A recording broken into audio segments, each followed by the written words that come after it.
Hi అందరికీ నమస్తే. తెలంగాణ రాష్ట్ర ప్రభుత్వం కుల గణన సర్వే మరల రీసర్వే అంటే సర్వే చేసుకొని వారి కోసం మరల అవకాశం కల్పించడం హర్షణీయం. ఈ మధ్యకాలం రాష్ట్ర ప్రభుత్వం అనేక నిర్ణయాలు దూకుడుగా వ్యవహరించినప్పటికీ ప్రజలు ప్రజాస్వామ్యవాదుల విజ్ఞప్తుల మేరకు తప్పులను సరిదిద్దుకోవడం చేస్తూ ఉంది. ఇది స్వాగతించాల్సిన అంశమే.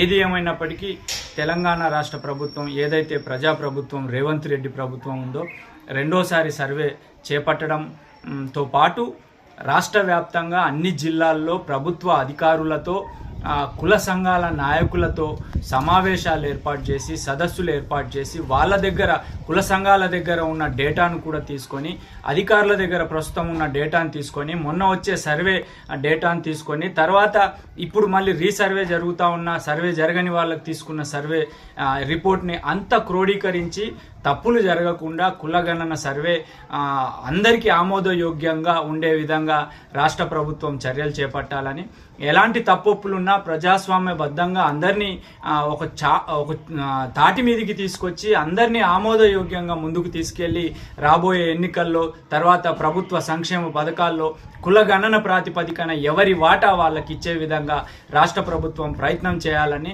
రాష్ట్ర వ్యాప్తంగా కుల సంఘాలతో సదస్సులు ఏర్పాటు చేయాలని చెప్పి సేవ్ కొత్తగూడెం సేవ్ మున్సిపాలిటీగా విజ్ఞప్తి చేస్తా ఉన్నాం.